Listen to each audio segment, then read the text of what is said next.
우리 잠언 14장 1절 말씀 같이 한번 합독해 보도록 하겠습니다. 지혜로운 여인은 자기 집을 세우되 미련한 여인은 자기 손으로 그것을 허느니라. 사랑하는 여러분, 오늘 성경은 지혜로운 여인은 자기 집을 세운다고 되어 있습니다. 여인의 특징은 연약함의 상징입니다. 더 나아가서 지금과 다르게 과거는 여인을 인구를 세웠을 때 숫자에도 포함되지 않은 만큼 존재감이 없었습니다. 그런데 이렇게 연약한 여인이 아무런 존재감이 없는 여인이라 할지라도 지혜만 있다라면 한 가정을 세우는 건 바로 여인이라는 것입니다.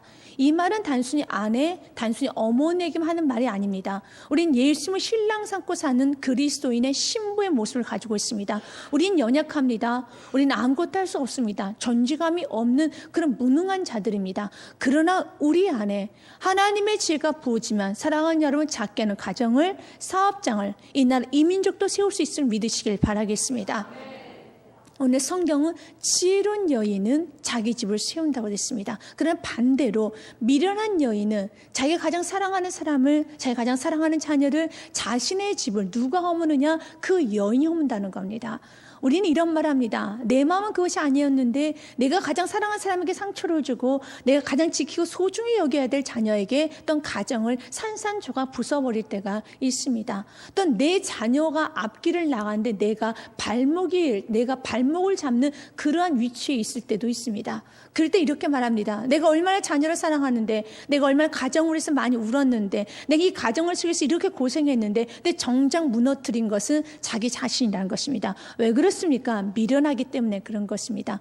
미련함은 자기가 원하지 아니해도 자기가 그토록 참으로 간절히 세우기를 원하지만 미련하면 오는 말씀 그대로 그 미련한 여인은 자기 집을 허문다고 되어 있습니다.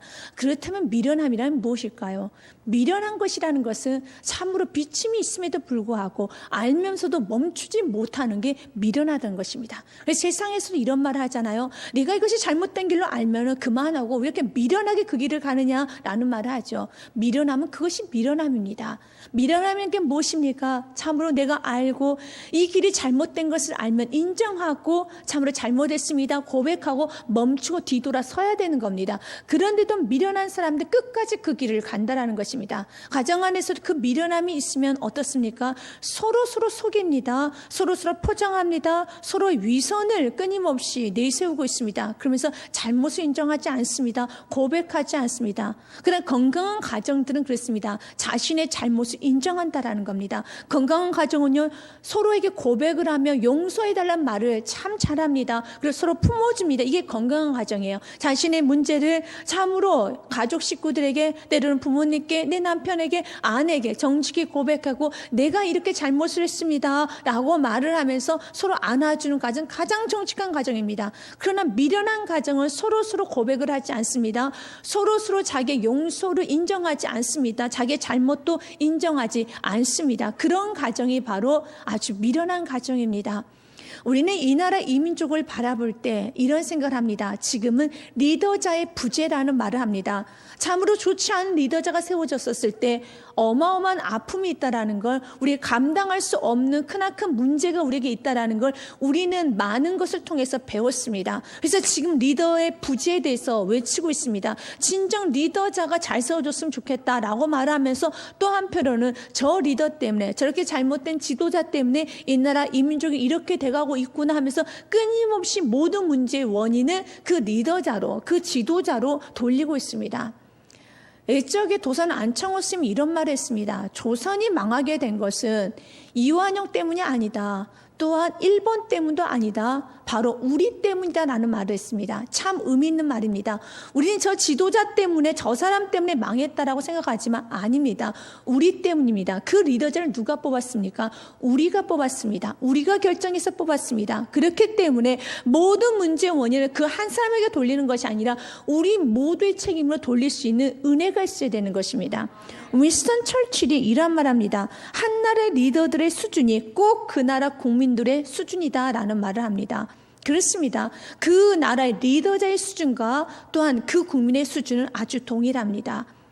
우리는 이제는 어떤 문제가 생겼었을 때 그 사람에게만 이 문제를 돌리는 것이 아니라 이 문제의 원이 나에게 있음을, 가정 안에서나 또한 우리가 국가에서 마찬가지입니다. 하나님 오늘 지혜로운 여인은 이 가정, 집을 세운다고 되어 있습니다. 작게는 자신의 가정, 크게는 국가도 집이라고 할 수가 있습니다. 지혜로운 사람 국가를 세우게 되어 있습니다. 참으로 자기의 잘못을 인정합니다. 멈춥니다. 돌이킵니다. 더 나아가서 어떤 문제가 생기다 나는 죄된 사람인 것처럼, 나는 이 문제 전혀 상관이 없는 것처럼 저 사람들의 문제야 뒷짐지고 팔짱 끼고 서 있는 것이 아니라 이 문제 가운데 원인에 내가 있구나를 들여다볼 수 있는 자, 내가 있구나를 자기 자신을 참으로 엎드릴 수 있는 자가 지혜로운 자예요. 그런 자들이 있으면 가정이 세워집니다. 그런 자들이 있으면 국가가 세워집니다. 방관하면서 참으로 잘못된 걸 알면서도 그대로 가는 인생이나 방관하면서 뒷짐지고 가는 인생들이 있으면 그 가정은 무너집니다. 그 국가는 무너진다는 겁니다. 그러나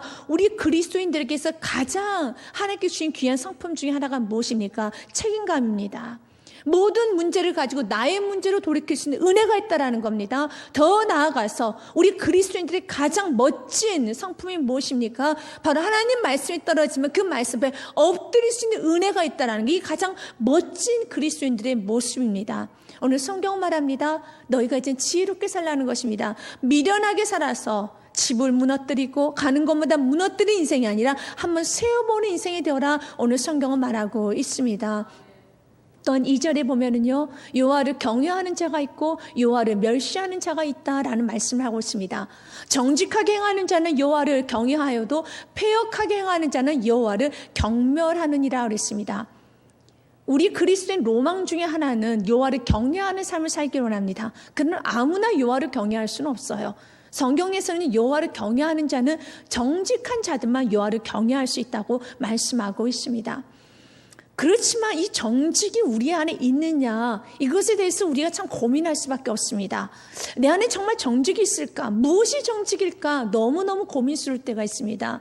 이것을 고민하면서 먼저 외쳤던 하나의 인물이 나옵니다. 예수님 오시기 전에 예수님의 길을 예배했던 세리요한이 오늘 이 말씀을 그대로 외쳤습니다. 정직하여라 라고 외쳤었습니다. 누가복음 말씀에 보면 이러한 말씀이 있습니다. 3장 4절 말씀에 보면 선지자 이사야 책에 쓴 바 광야 외치는 자의 소리가 있어 이르되 너희는 주의 길을 준비하라 그의 오실 길을 곧게 하라 라고 그랬습니다. 곧게 하라는 것입니다. 오늘 말씀처럼요 이렇게 됐죠. 정직하게 행하는 자라고 그랬습니다. 이 정직의 뜻을 우리가 히브리어로 보면 요세르라고 그랬습니다. 요세르의 그 의미에 보면 고든이라는 말을 갖고 있습니다. 고든의 그 뜻을 좀 더 풀어보면 길 위에 장애물을 치워 똑바로 길이 퍼져 있는 상태가 바로 고든 것입니다. 이게 정직이에요. 오늘 세례 요한은 정직을 외치고 있습니다.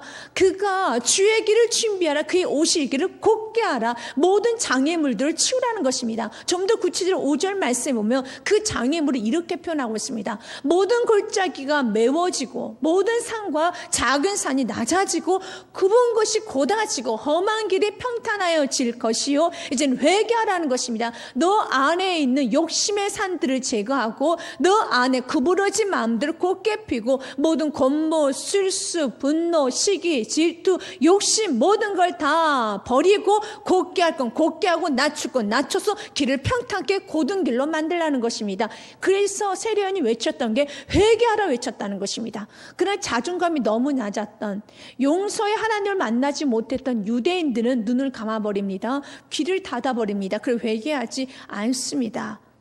그것이 바로 여호와를 멸시하는 겁니다. 여러분 정직의 시작은요 내 안에 이런 요소가 있다는 것을 인정하고 엎드리는 게 정직의 시작입니다. 유대인들은 말합니다. 나는 이렇지 않다라는 겁니다. 내 속에는 욕심이 없다 말합니다. 내 속에는 거짓과 내 속에 시기 질투 나는 살 만큼 살았는데 내가 무슨 시기하는 마음이 있고 내가 무슨 질투가 있고 내가 무슨 음욕이 있어 난 살 만큼 살았는데 내 나이가 몇 살인데 내가 신앙생활 몇 년을 했는데 그랬습니다. 그러나 주님 말하면 너 안에 있는 그 세상을 향한 그 욕정을 보라는 겁니다. 너 안에 있는 그 욕심을 보라는 것입니다. 정직의 시작은 이 모든 것을 인정하는 것부터 시작되는 겁니다. 인정하며 주 앞에 무릎을 꿇을 때 주님 말합니다. 너는 나를 경외하는구나. 왜냐하면 하나님께서는 우리의 머리털까지 세신 바 되었다고 그랬습니다. 이 머리털까지 세신 바 대신에 하나님께서 우리에게 다가오실 때는 우리가 무엇을 모르겠습니까? 우리를 다 아시고 우리에게 다가오신다는 것입니다. 그때 주님 앞에 엎드려야 되는 것입니다. 세상의 말도 이런 말이 있습니다. 우리가 자녀가 부모를 속이려고 할 때 부모가 이런 말하죠. 내가 배 아파서 너를 낳았고 내가 너를 키웠는데 네 속을 모르냐라고 말합니다. 여러분 세상 사람들도 그런 말합니다. 하나님도 동일하게 말합니다. 내가 너를 만들었고 내가 너를 키웠고 내가 너를 인도하는 나 만군의 여호와인데 내가 네 속을 모르겠느냐 이것입니다. 다 아시는 주님 앞에 주님께서 원하는 건요 정직하게 엎드리는 것 이 자체가 경외하는 삶이라는 겁니다. 이게 바로 정직의 시작입니다. 주님 말합니다. 내가 엎드려지며 너는 정직한 자야. 그러나 반대로 우리 주님께서는 오늘 말합니다. 패역하게 행하는 자. 이 패역의 뜻은요 동기가 순수하지 못합니다. 하나님의 다가왔음에도 불구하고 다른 마음을 갖고 있습니다. 하나님 모른 척하고 있습니다. 이렇게 패역하는 자는 여호와를 멸시한다는 것입니다. 그 자체가 여호와를 멸시한다는 것입니다. 사랑하는 여러분, 이젠 정직히 나아가야 되겠습니다. 오늘 성경에서 또 지혜로운 삶에 대해서 이런 말을 하고 있습니다. 지혜로운 자는 수고한다고 대가를 치를 수 있는 자라 말하고 있습니다. 4절 말씀 같이 한번 읽어보겠습니다. 소가 없으면 구유는 깨끗하려니와 소의 힘으로 얻는 것이 많으니라. 아멘. 여러분 소가 없으면 구유가 깨끗합니다. 여러분 여물도 없습니다. 치울 필요도 없습니다. 수고할 필요도 없습니다. 그러나 소로 인해서 얻을 수 있는 노동력도 얻을 수 없다는 걸 우리는 잘 알아요. 우리는 끊임없이 주님 앞에 이것을 달라 저것을 달라 더 나아가서 이렇게 축복해달라 말합니다. 그런데 아무것도 하지 않습니다. 기도하지 않을 때가 있습니다. 섬김을 심지 않을 때가 있습니다. 너가 존경받고 싶느냐? 남을 존경하여라. 너가 위로받고 싶으면 남을 위로하여라. 너가 참으로 이 땅에서 축복받고 싶냐? 축복을 빌어라. 우리는 황금률을 알고 있습니다. 갈라디아서 말씀에 보면 6장 7절에 이러한 말씀이 있습니다. 같이 한번 읽어보겠습니다. 스스로 속이지 말라. 하나님은 업신여김을 받지 아니하시나니 사람이 무엇으로 심든지 그대로 거두리라. 여러분 심는 걸 거두게 되어 있습니다. 기도를 심으면 기도의 열매를 먹게 되어 있습니다. 여러분 정직을 심으면요 정직을 얻게 되어 있습니다. 그러나 만약 여러분들이 육체를 심으면 여러분 육체를 거둬요.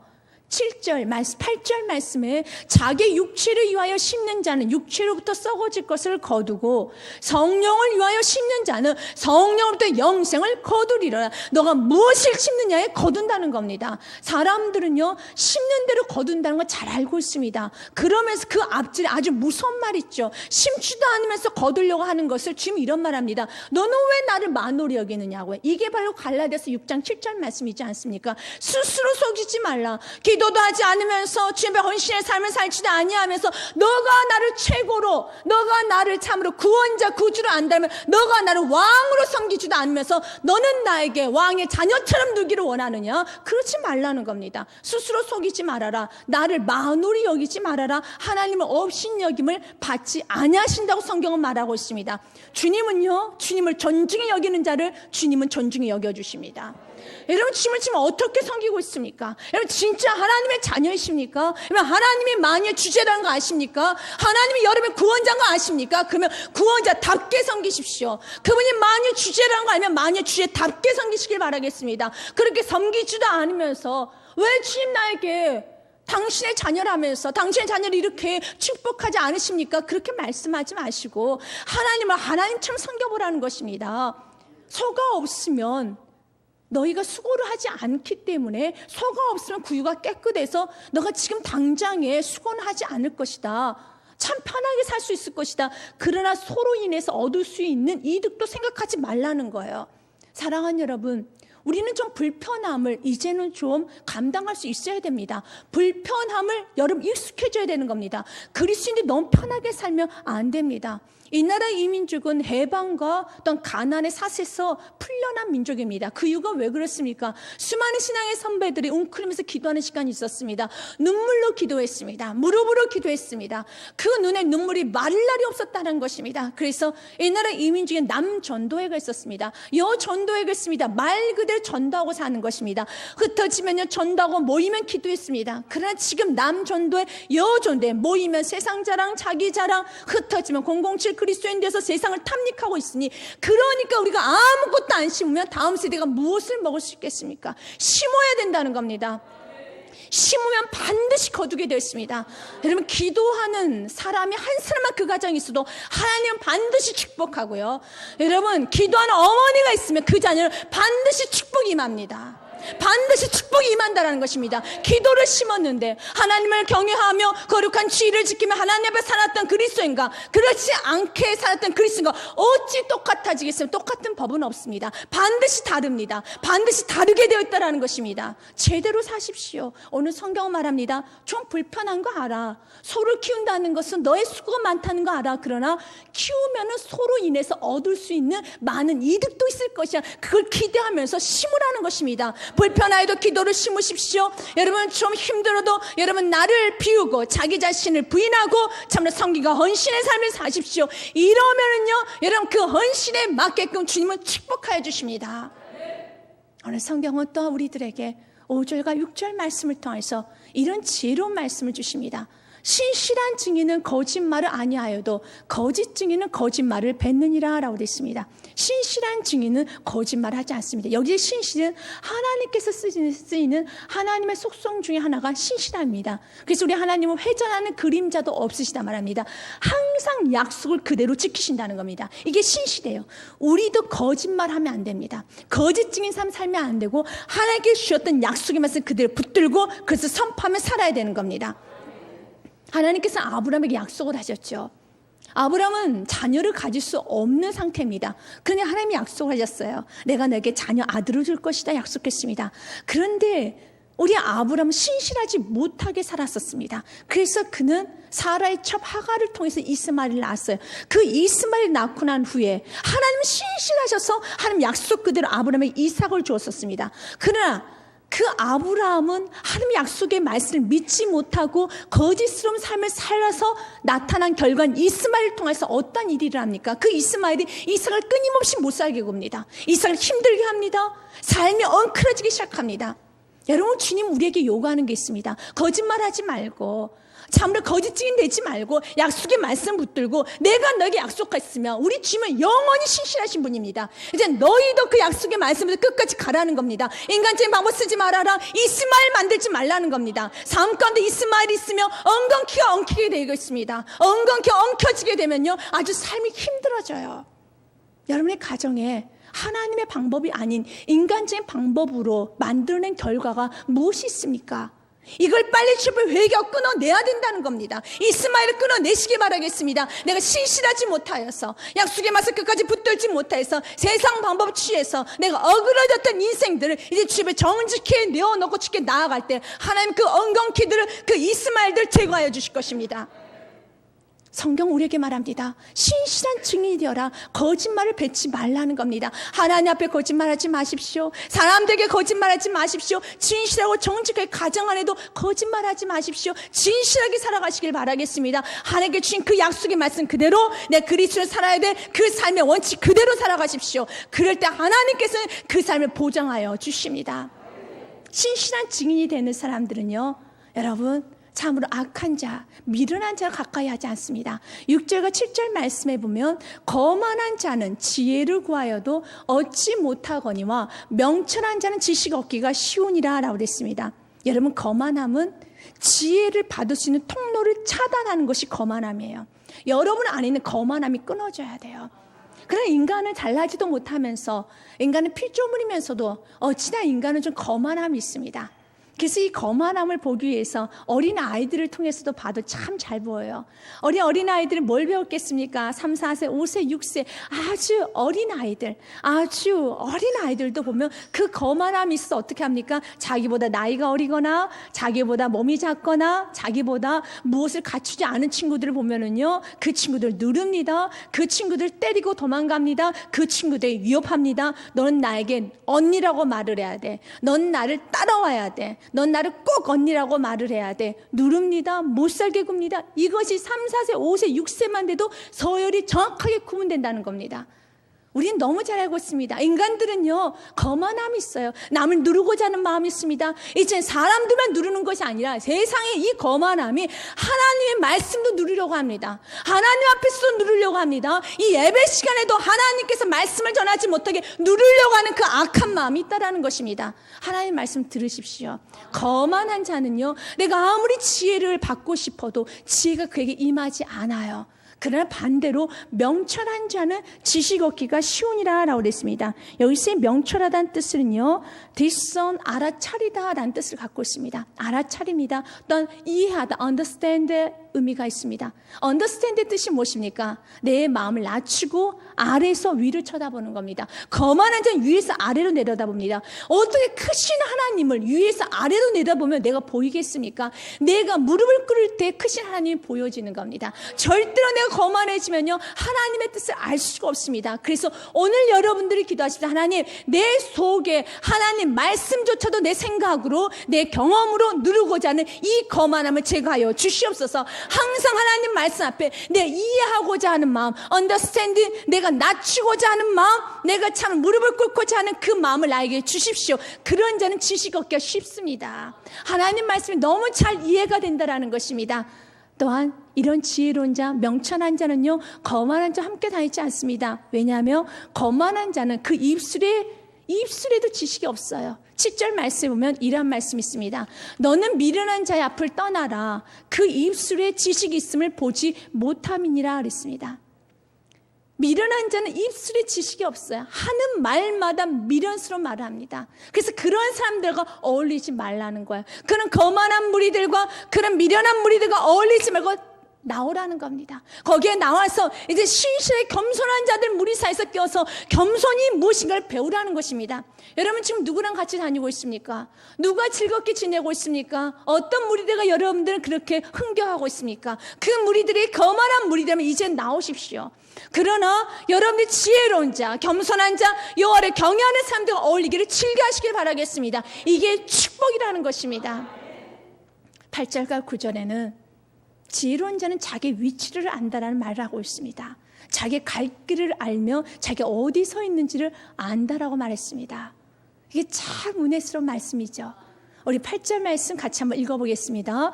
슬기로운 자의 지혜는 자기의 길을 아는 것이라도 미련한 자의 어리석음은 속이는 것이니라. 슬기로운 자는요, 지혜로운 자는 자기의 길을 안다라고 됐습니다. 내가 지금 하나님 앞에 어떠한 존재이며 하나님 앞에 참으로 내가 어떻게 살아야 되는지, 또한 하나님 앞에 내가 어떻게 구원받았는지 자기 길을 잘 압니다. 그러나 미련한 자는 어리석어 스스로 속입니다. 속아요. 자신이 지금 이렇게 추악한 죄인인 걸 알지 못해 스스로 속습니다. 나는 괜찮은 사람이라고 생각합니다. 난 지금 신앙생활을 괜찮게 하고 있다고 생각합니다. 스스로 속습니다. 여러분 속지 마십시오. 말씀에 비춰봐서 내가 지금 괜찮은 그리스도인이 아니라 주님의 은혜를 받아야 되고 십자가를 붙들어야 되는 그리스도인인 걸 깨달으시길 바라겠습니다. 자기 자신을 참 잘 알았던 바울의 고백이 고린도전서에 보면 이런 고백을 하고 있습니다. 같이 한번 15장 10절 말씀 같이 읽어보겠습니다. 그러나 내가 나 된 것은 하나님의 은혜로 된 것이니 내게 주신 그의 은혜가 헛되지 아니하여 내가 모든 사도보다 더 많이 수고하였으나 내가 한 것이 아니요 오직 나와 함께 하신 하나님의 은혜라. 바울은요, 자신 지금 어떻게 지금까지 살아왔으며 앞으로 어떻게 살 것인지 그는 정확히 알았습니다. 지금까지 살아온 것은 내가 수고한 것은 나의 힘이 아니라 하나님의 은혜였습니다. 그리고 내가 앞으로도 하나님의 함께 하신 은혜로 살아갈 것입니다.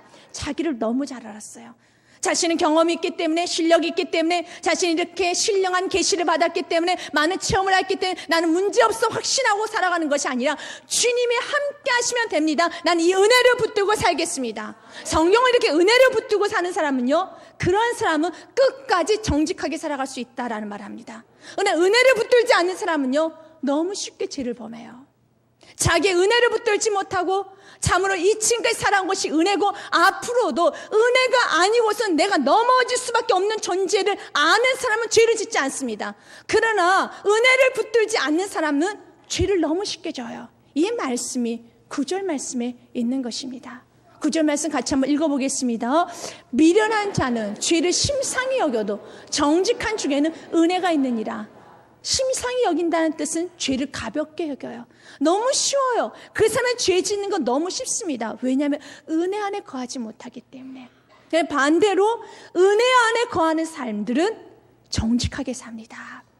지금까지 살아온 것도 아버지 은혜입니다. 내가 앞으로도 내 힘으로 내가 지금까지 쌓았던 내 업적으로 살아온 것이 아니라 당신이 붙들어주지 아니하시며 나는 넘어질 수밖에 없는 그런 무능한 존재입니다. 그런 악한 존재입니다. 깨닫고 하나님의 함께한 은혜로다라고 붙들면 그 은혜를 붙들고 사는 사람은 끝까지 정직합니다.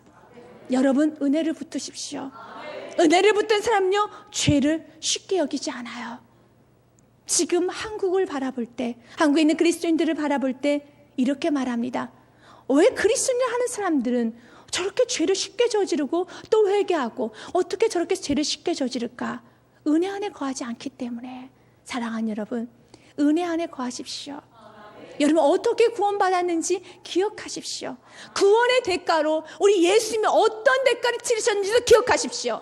십자가의 사랑을 기억하십시오. 그 십자가를 묵상하십시오. 그리고 그 은혜로 내가 영원히 살아야 되는 걸 기억하십시오. 자기 자신을 확신하지 마십시오. 자기 자신의 강함을 여러분 자랑하지 마십시오. 우리가 자랑해야 될 것은 나의 약함을 자랑해야 됩니다. 그리고 주님, 나를 붙들어 주세요. 난 은혜 안에 있기 원합니다. 주님, 나는 너무 사악한 죄인입니다. 그러나 당신이 은혜로 나를 붙들며 나는 끝까지 승리할 수 있습니다. 그리고 마지막 끝자락에서 우리는 예수님께 이렇게 고백할 겁니다. 어제 당신의 은혜였습니다. 그리고 우리 주님은 응대할 겁니다. 내 사랑하는 자녀야, 잘했다.